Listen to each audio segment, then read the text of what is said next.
You're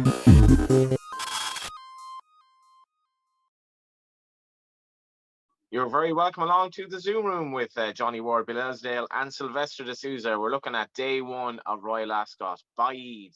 Cannot wait to see this horse run.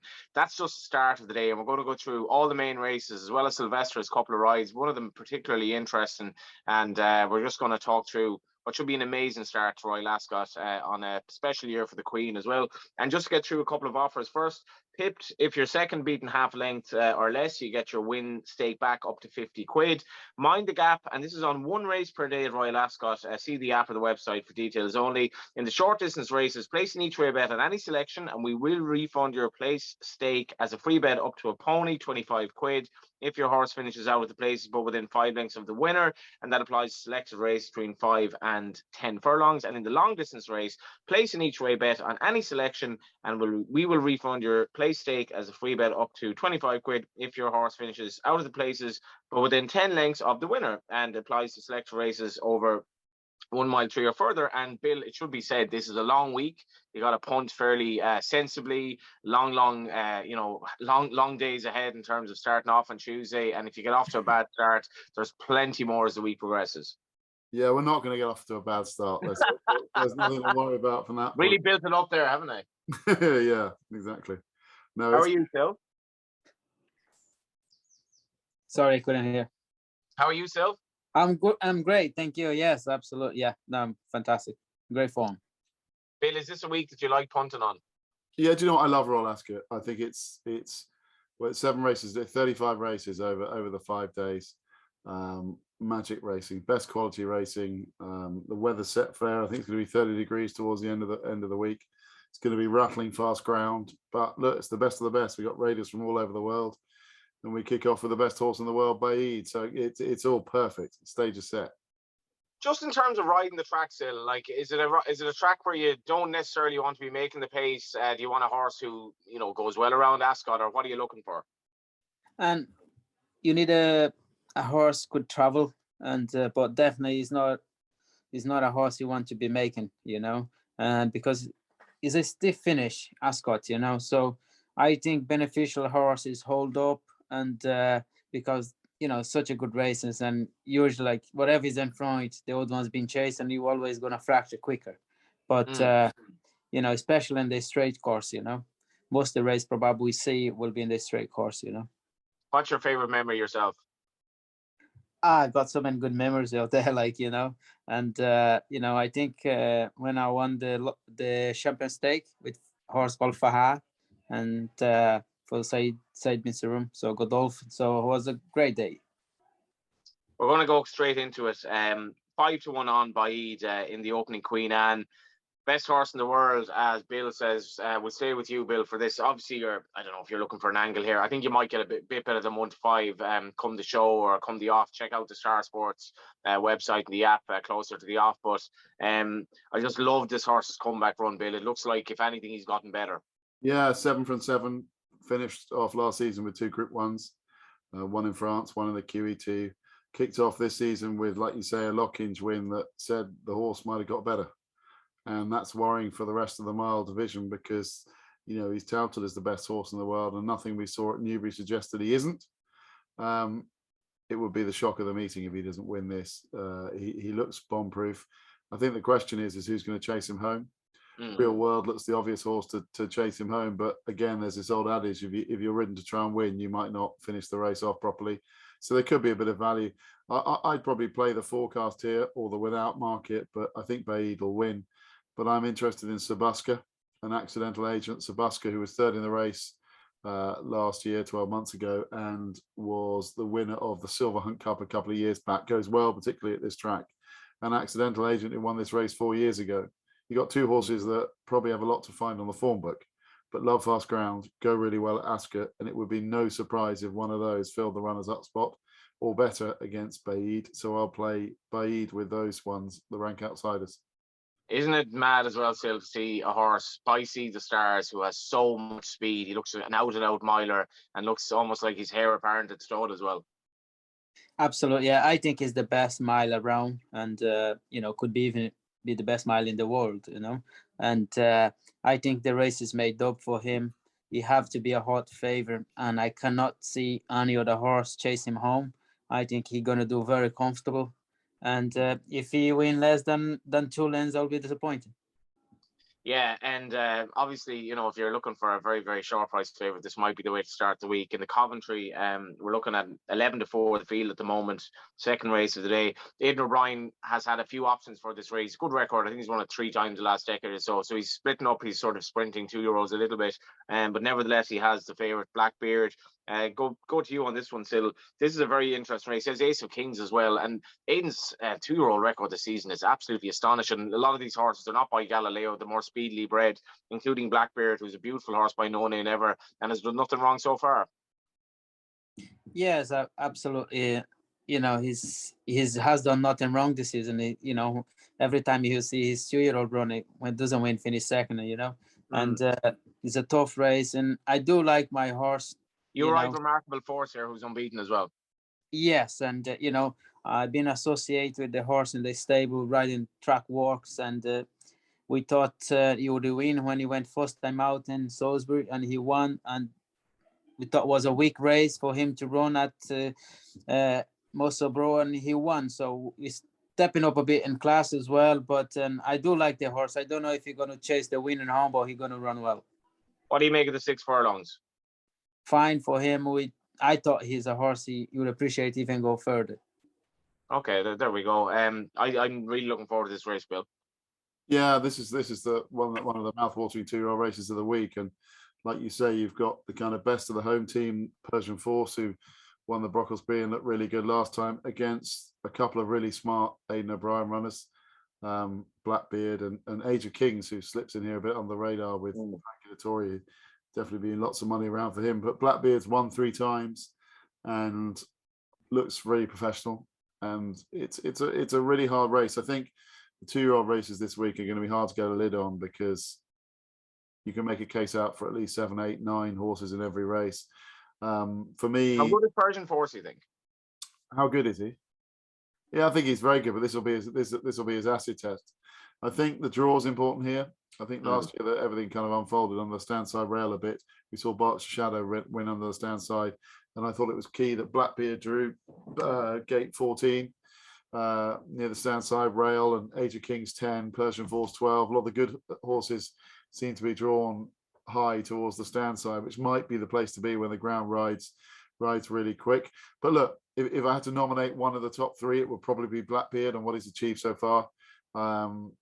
I definitely respect Age of King and Persian Force. And look, you know, good luck to Silv. I've just literally finished the preview with Andrew Balding and Oisin Murphy, and Andrew Balding was quite keen on Holguin. It's 33-1 chance. He won the race last year, and he has enough 2-year-olds to know when he's got a good one. He wasn't in a hurry to swap that fella. So look, if you're playing the exotics, you could easily throw that in for the place. But I'd be surprised if wherever Blackbeard is, he'll be pretty close to winning. And Sil, just finally, 20-1, would you put people off each way? Absolutely, yeah. And you know, and it's a tough race. It's hard to win, but Blackbeard stand out as a favorite, and you know, probably the horse Asian Keen or Frankie. You know, that would be the 2 hot spot in the race. You know, but you never know what's happening. Yeah, best of luck to Sil. His first ride in Royal Ascot in 2022. Doesn't have a ride in Fascinating Renewal of the King's Stand. Right, Sil, how is this race going to pan out with Golden Pal? And are you hoping then, if you're riding in the race, which you're not, are you hoping, okay, this goes off hard, and gasps in at the end? Then you have the likes of Moonista, who I think is going to run well for Jack Davison, another hold-up horse in the race, waiting to pounce. Well, and you know, he's a fast and furious this race, but Golden Powell is stand out as the best horse in the race in my eyes, and I think he's a horse. He's a big prize. You might think I'm mad, but the horse Nadia Tinkle trains Alcon Express, and I think if they go really hard, if they're chasing Golden Powell, it might pay off. It might come in the finish, you know. So, but it's a tough race, you know. But Golden Power, as in my kind of view, he should be favored and he should win. We don't run these 3 or 4 furlong races like they do in the States, Bill, but this is kind of like that. Yeah, I mean, you've got 2 international raiders at the top of the market. You've got Golden Power from the US last year's Breeders' Cup Turf Sprint winner, who's been to UK twice. He was 7th in the Nunthorpe last year, and he was 2nd, beaten by the Learjet in the Norfolk a couple of years ago. The problem with Golden Power for me is he hasn't got a bend. It's a straight, and that's the problem with him. I think he's much better over a bend. He's for obvious reasons. Gate though. He's got trap 13, so he can make his way over to the stand side. There's only one way of riding him. He's a point and shoot ride. Ascot's a hard place to do that, but he's going to go really hard against the stand side rail. He'll take a good one to lower his colours. The market suggests that horse could be Nature Strip, the Aussie Raider, who, you know, every Aussie you see is bullish about this horse. But the things to worry about Nature Strip for me, I think he's better on a straight course, which will help him. But his last couple of runs have been on heavy ground. He's missed the break twice in his last 2 starts. He doesn't want to be missing the break here, because automatically from the get-go, you could have Golden Power going too hard, and you could have Nature Strip on the back foot missing the break. So I'm prepared to take those on. I think the race shapes a lot like last year's King's Stand. I think they'll go really, really hard, and it'll shape for the closers. I think they all tend to migrate towards the stand side, so you're going to need a lot of luck in running. Muniesta was on my radar, but I just worry whether she's got the pure speed to lay up with these over 5. If it was 6, I would rate her chances more. I think the players here are Twilight Calls, who I think will relish the fast pace, who look good at Haydock, and King's Lynn, who the horse that also, those two finished 1st and 2nd at Haydock last time. I think at kind of 8s and 14s, those are the 2 really interesting ones in the race. But at the prices, my main selection will be Arecibo, the old handicapper, at around 40 to 1. I think he's a phenomenal price, particularly if you can get 4 places. Phenomenal price. I like it. I do. I think he showed signs of life last time at Haydock. He got to the front too soon. He was against the stand side rail. This is the horse that finished runner-up last year. He's just going to love the way the race is played out. And on form, he might not be quite good enough to win. But I think that Ross Orion takes over from Jamie Spencer. He'll be played late. The race will just unfold in front of him, and there'll be lots of horses gassing late on. He'll be finishing off. Whether he's quite good enough, I don't know. But at those prices, I play kind of King's Lynn, King's Lynn with the likes of Arecibo and Twilight Calls. I think those are the 3 ones that really interest me. But at the prices, I'd definitely be with Arecibo. 7s, 14s, and 28s. The selections are from Bill, and Arecibo obviously 28s. Just keep an eye out for the market. That might drift as well in the forthcoming days. So now we're on to the St. James's Palace. Now I'm interested in this race, Bill, because I'm not sure the Guinea's form, to be honest. Luxembourg, the Derby horse, who finished 3rd. Native Trail, I thought, fell in at the Curragh. Grievous for me, 4 to 6. Not really sure about him. And if you look at the likes of Acal, Aidan O'Brien's horse, doesn't have an awful lot to find with him on his 2-year-old form, and he looked very sluggish at times, bred to be a 3-year-old. He's 25 to 1. It's obviously 9 to 2 bar the favourite, My Prospero. I couldn't have 4 to 6. What do you make of it? Yeah, he's been very weak. He was kind of nearly 2s on and 4 to 9 at the beginning of the week. He landed a draw, which on paper looks okay on the round course, trap 2. But I think the market is looking at this as in William Buick's going to be desperate to get cover. So from trap 2, he's going to be held back.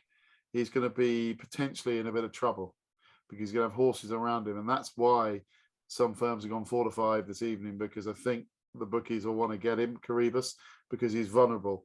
He's on the round course. He's not at Newmarket. He's not on the straight bar. This is a very different test. But to be fair to Caribus, he's passed every test he's faced so far. So it's not like he hasn't achieved. I didn't think he was lucky in the Guineas or anything like that. I'm just not sure of the value of the milers of the generation at the moment. Well, he's away from his beloved Newmarket, and he's on the round course, and this is just a very different test. But I'd be surprised. There becomes a point where he probably is backable. You know, if he starts to press near even money, he's probably the one you want to be with. My Prospero has been really well supported because, you know, he's done it all very well this season and beat Reach for the Moon last time on fast ground. The longer that race went on, the better he got, and he handles the ground. Look, like you say, there's lots of strength and depth in this. You can play a few at big prices here. That's how I play this race. I think Berkshire Shadow's the forgotten horse here at 33s. I also like Light Infantry at 33s. I thought that run in the Guineas was a lot better that 9th, and that could be a bit upgraded. But yeah, this is what they would call a tread carefully race. What do you make of it, Sil? Well, I like Haggis horse. Maljun. The other Haggis horse. 8. The other Haggis horse. 8 to 1. Yes, and he's a horse in form to me, and Haggis wouldn't enter the horse in that race if he would think would have a chance. And when you look at the form, he's a big player, and so I'll go for that one. We're going to just go now to the last race. This is still the second ride of the day. I'm just going to give a mention to Okita Suchi here, Joseph O'Brien's horse, 9-1 chance, who were at a blinder at the Curragh last time in a hot race, well beaten by the winner, but bit of a blank canvas over the trip. And Joseph had a lot of good horses entered in sort of different races this week. But we will start with you, Sil. You're on Island Brave here, 33-1 chance. Yeah, as a horse, I galloped him last week and he went very well. And he's a horse. He has been busy during the winter and he's been to Dubai. And and so, he's a proper handicap pro, and he's come to this race fresh. We're happy with him. He's a tough race, but we got a great draw. And he's a horse, he likes to be really positive. And I cannot see happen anything different in the race, So, and he's tough, but he's there with each way chance to me. Each way chance and 33-1. I don't know what you make of this race, Bill, because Joseph's horse, I think if Aidan trained him, he'd be a good bit shorter. Aidan does train the favourite, who's Cleveland. Obviously came good last time, but he's kind of making the market here. You have 4 places each way. Yeah, it's a trappy race because you got Cleveland, who obviously won the Chester Cup and proved his stamina, dropping back in trip. I thought he'd actually go up a little bit more for winning the Chester Cup. Well, he got 5, is it? Yeah, he went up 5. I thought he might go up a bit more for that because I thought it was a very, very good performance. Look, he's obviously the one to beat, but he's going to be short enough at the top of the market, around 5-2. Stoll's been well found in the market, stepping up in trip, 1 mile 6 for John Gosden, 3rd in the Queen's Vase last year. So he'll go with well. You mentioned Akita Sushi, only the 4th run of his life. This will be not fared brilliantly with the draw, and he's also off a mark of 104. You may well be a Group 4 horse, but he's kind of handicapped as if he already is. And look, I think he ran really well against Raise You, and I agree with you. He might just be the each way value now the front 2 are shortened up. Yeah, and you mentioned the Queen's Vase. Benno was a horse who ran in that race last year. I was really looking forward to him running in the Ascot Stakes. He doesn't run this. And there are a couple of horses here at the head of the market. We'll just finish up the Ascot Stakes briefly and the Wolferton, Bill, who essentially Pied Piper and Willie's horse in the Ascot Stakes, and Anthony in the Wolferton as well, the last 2 races of the day. Yeah, the Ascot Stakes is fascinating because no horse is bred for 2.5 miles, but you kind of have to take a chance. Yeah, I mean it's one of those races where you think you're actually at Cheltenham when you've got a Willie Mullins and Gordon Elliott horse at the top of the market. And some trainers are dominating this race. Yeah, well, the horse with no name doesn't run, who's Nicky Henderson's brother, so it would have really been like a Cheltenham renewal. There's enough reasons for me to take on both of those 2 at the top of the market. Stamina chiefly, like I mean, if Pied Piper looks a 2-miler over hurdle, so is he going to get? Yeah, it's ground. Fun enough, we're bringing on the night for me. We're worried about very fast ground with that, and I'm also not 100% sure that Pied Piper wants a real fast run 2.5. This is a slogger's race. This is properly have to stay. I actually thought that last year's winner Rashun at 16-1 was a big price. He runs here off the same mark as last year and caught the eye for Richard Kingscote, who's in great form. Caught the eye at Haydock last time over 1.5 miles. I think going back to the place, he handles the ground, handles the trip. I thought 16s was a bit too big. And I thought the other Irish raider, Arcadian Sunrise, I thought, Harry Davis is a great jockey booking, takes £5 off. This is a horse that won at the Ebor meeting last year. I thought he'd run really well too. So Arcadian Sunrise at kind of 9-1 and Rashun at 16s. Yeah, Arcadian Sunrise trained by Master as well, John Creeley. Thanks a million for that, Bill. No worries. And then and the Wolverton Stakes, just that 5:35 race. Looking at that, I thought it's really hard. It's tough, this race. Yeah, Cadillac deserves to be favourite on what he's achieved, but I can see a couple running well. I thought Regal Reality would run well for the Stout team. Ryan Moore riding caught the eye a bit when just touched off at Lingfield last time, over 1.25 miles, and he's probably still worth taking a chance on from a decent draw. And then at a much bigger price, Tasman Bay. They'd be more confident if the ground had a bit more cut in it. But this is a horse that was second in the King Edward last year to Alan Kerr and has got some decent bits of form, will be positively written from stall 6. And I just thought for Sir Mark Todd's Tasman Bay at around 14-1 could run well. What's your nap of the day? Nap of the day, woof, Bide. No, nap of the day. I'd say probably from a bet point of view, I'd probably think. I thought last year's winners in the Queens in the Ascot Stakes, Rashun at 16s was possibly too big. I thought that'd probably be my bet of the day. And Sil, you're hoping for a bit of luck? Absolute, yeah, absolute. And I hope my horse in the second run well, and you know, that's what I look forward to, you know. But Baid looked the outstanding for the day for me. Yeah, you can't start choosing 5 to 1 on shots as you. Yeah. But remarkable force, and you know, that's what the big hopes for me. The remarkable force and Rashun double. There we are, 16. There we go. I just love, like, when See the Stars came along, to see a son of his with so much class and hoping that he goes. See the Stars, of course, wasn't unbeaten. He was beaten in his maiden on debut, but hopefully his son Baid will go to Strode unbeaten, and he's the outstanding miler. Do check out our offers, Pipped and Mind the Gap in particular, which of course you'll be aware is the long-standing Pipped at the Post offer. Second, beaten half a length or less, you get your stake back for up to 50 quid. Mind the Gap, so check out the website or the app. There's going to be one race every day for this, in the short distance races. Placing each way bet on any selection, we'll refund your place stake as a free bet of up to a pony. That's 25 quid if your horse finishes out of the places, but within 5 lengths of the winner, which will often happen. Applies to select a race between 5 and 1 mile 2. And the long distance race, placing each way bet on any selection, and we will refund your place stake as a free bet up to 25 quid if your horse finishes out of the places, but within 10 lengths of the winner. Applies to selected races run over a mile and 3 or further. How are you, Bill Esdaile? I'm good, all good. Looking forward to Ascot. I'm looking forward to it as well. Silvestre, Sousa, we're going to get straight into it. You're riding for Michael O'Callaghan. I did a radio interview with him very recently. He was in Dublin for the day. I said, why in Dublin? He was getting ready for Royal Ascot. He was getting his suit, and he was dressing up because he might fancy a winner over the course of the week. He's some very interesting horses running in Royal Ascot this week, particularly strong team. You ride one of them in the opening 2:30.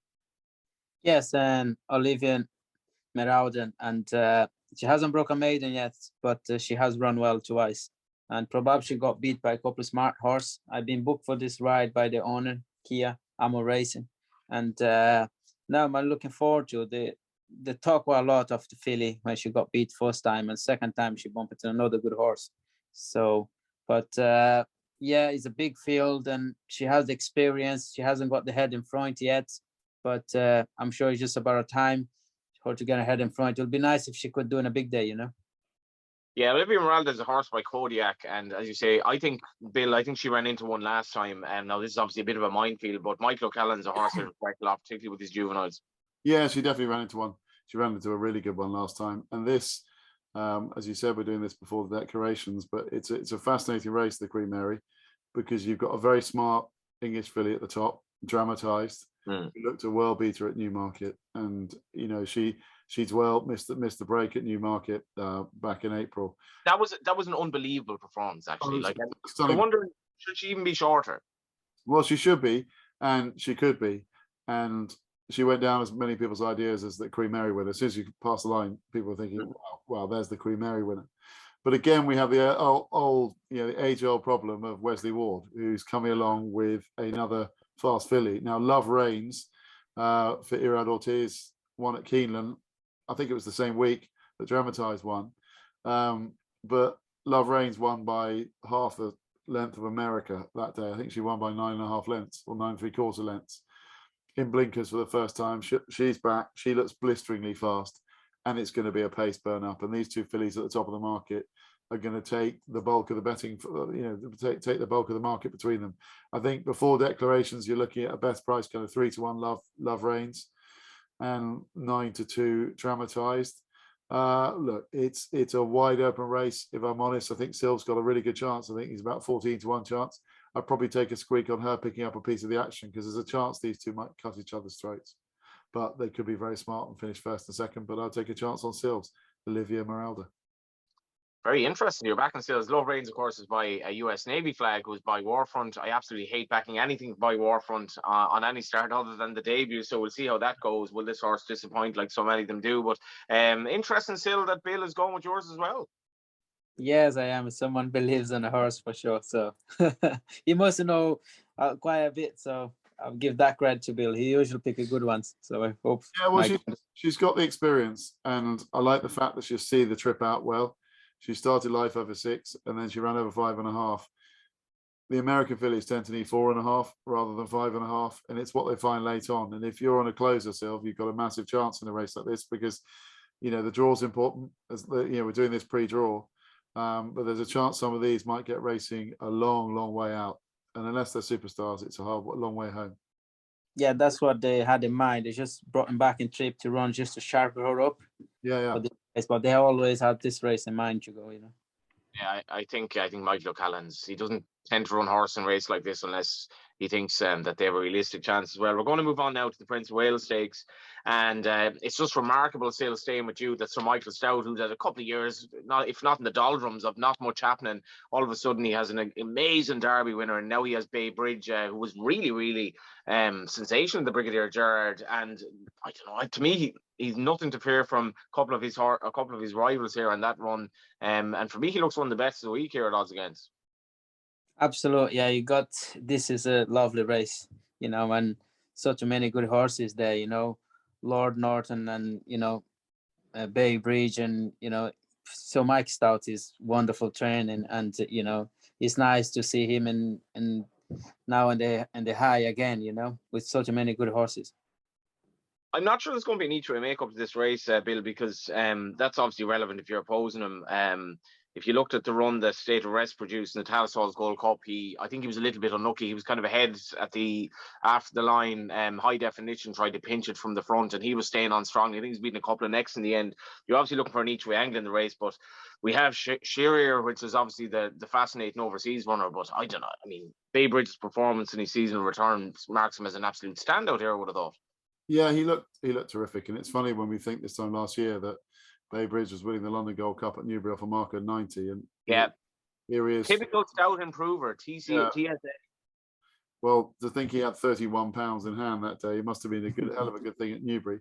Bay Bridge is bomb-proof, bar one factor, and that's the ground. Because you never run on ground with firm in the going description, and there is a chance with the weather forecast, with temperatures up near 29 and 30 potentially, that the ground will get very quick. And that's the only negative, because what Bay Bridge brings is the classic Michael Stout late maturing quality, getting better with every run. That's the strength he brings to the party. But there is a question mark on the ground. He's never run on ground this quick. And the two market rivals, Sharia from Japan, and as you say, State of Rest with Joseph's, both love it fast, go really well, and proven on fast ground. So that's a great leveler. So again, you have to ask yourself a question when it comes to price, is when you're scrapping around for even money, 11 to 10 Bay Bridge, or 100 to 30, 7 to 2 Sharia. Sharia is probably the better value.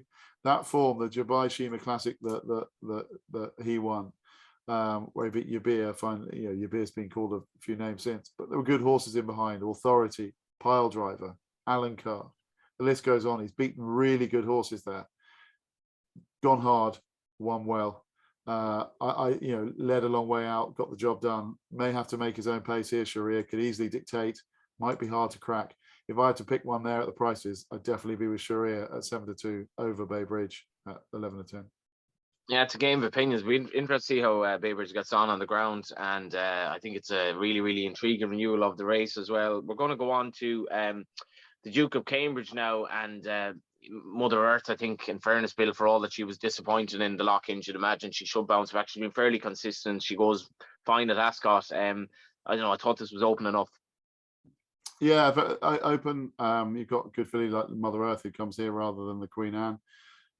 You've got Saffron Beach, who's smart in her own right, but has to carry a penalty. We haven't seen her since she ran in Dubai and ran really well, fourth to Lord North. Saffron Beach should be the one they've got to beat, but again, the ground's going to be lively. Is she at her best on really fast ground with a penalty? I probably want to take her on. Mother Earth, she's a filly I don't tend to get right. When I think it's at the races in the bag, she bombs out, and then when I don't fancy her, she runs really well. You've got the two Shively Park fillies, Potapova and Bashakrova, which, like I said last time, sounds like the third round at Wimbledon ladies tennis. I think if either of them turned up, they could run well. We'll know a lot more. I don't expect Bounce the Blues to be declared. The ground will be too quick for that. One horse that might run outrun its odds is the French raider Sibylla Spain. She stays a bit further. Ideally, the grounds would be a bit more. There'd be a bit more juice in it for her to be seen at her best. But her best run arguably came on good ground, and she's pretty straightforward. Go out in front, catch me if you can. I just think she can run pretty well at 8s, and she'd be my selection at this stage. Hunt Cup's hard enough to do when you've got the draw, when you've seen a few races. To do it well ahead of the declaration stage is really hard. The two at the top of the market deserve to be at the top of the market.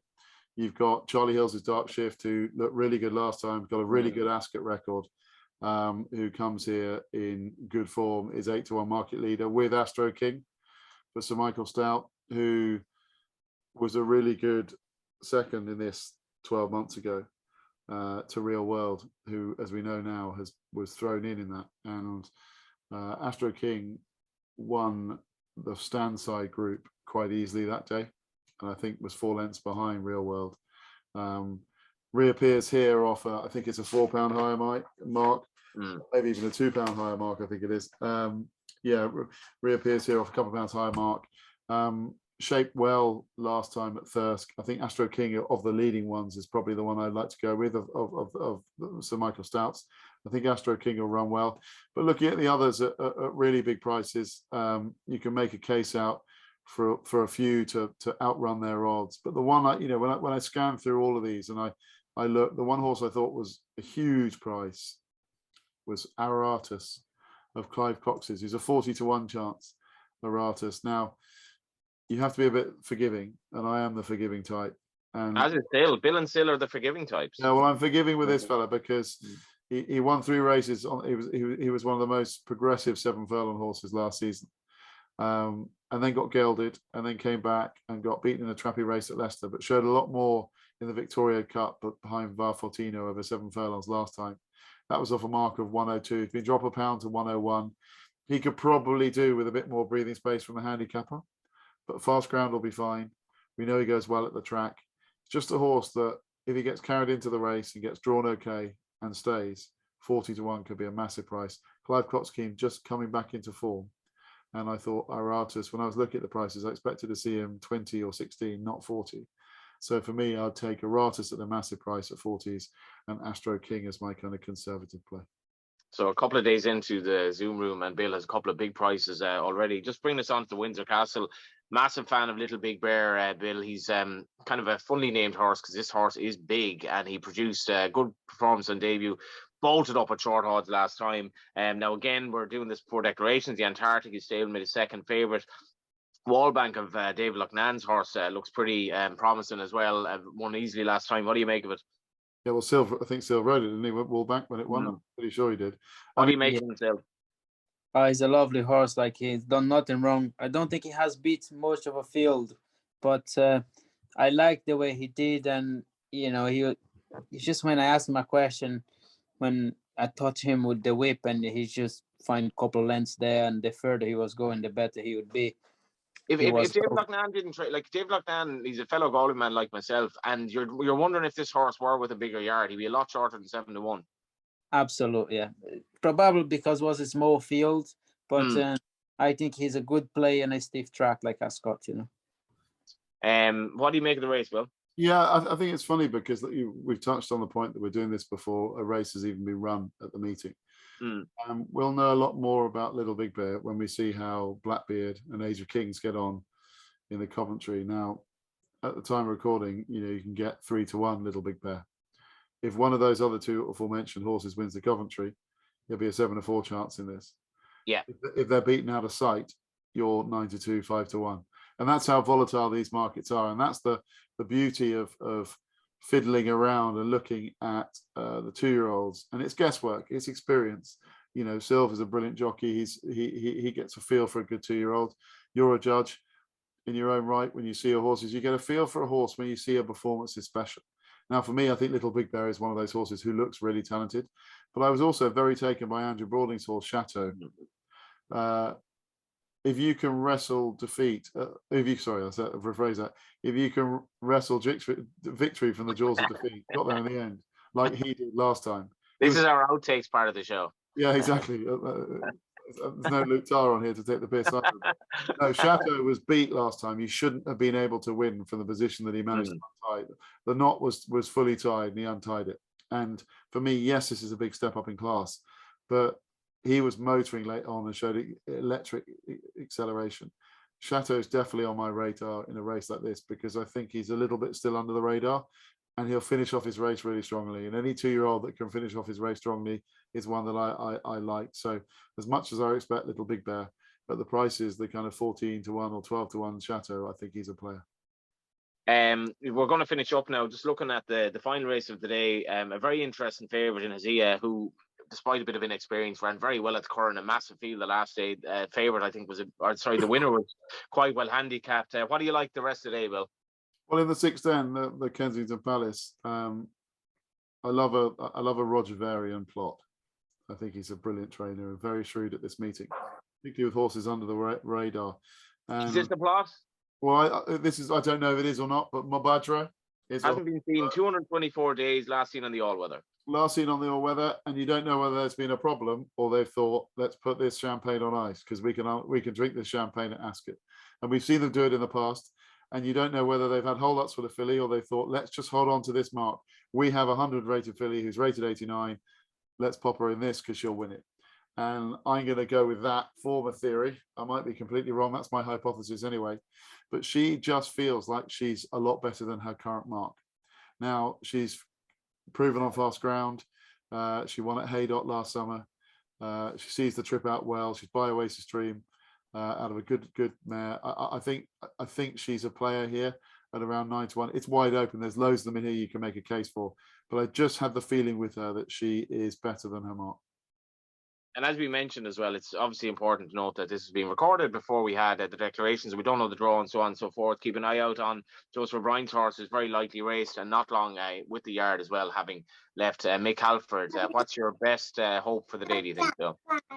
Still little babies in the background. Yeah, little ones got a view on it.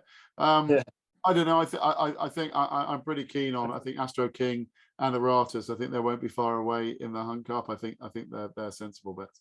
Yeah. Get him on the show, Sil. Get him on the show. Come here. Come and have a look in. He's 3 years of age and he's already told more sense than a lot of us. That's Max. Max, look at There's Max. Come here, Harry. That's where right. Where did all these kids come out of? Yeah, they're gonna tip a horse in the last. Right, who's going to win the last? Silvestre. I'm gonna win. You're gonna win. White Moonlight for St. Vincent Room. White Moonlight. Beautiful. Yeah. White Moonlight is the tip in the last. After 900 days off and then She had a good prepper race. She she ran well. She had a good run. Yeah, she carried 10-8, so she gave a lot of weight to the other horses. She had a nice, easy race. Now, I hear, more importantly, that some of these guys are going to come to Ascot and they're all going to be ready to come through. I'm going to put in the... I think we're looking at a jockey great of the future here. I'm just not sure who it is, Sil. Johnny, they're all coming to Ascot, all dressed up in tails. Yeah, I will bring them to the box and say hello. I can't wait to see it. And that was our Zoom room for day 2. Thanks to all 6 guests that we had on the show today. Some speaking more sense than others. Just to mention our pipped offer and Mind the Gap. Check that out on the website and the app. And check out Sil's blog as well during the week as he furnishes more details about his rides. Brilliant week at Royal Ascot. We're 2 days in and we'll talk to you for the rest of the week in the days ahead.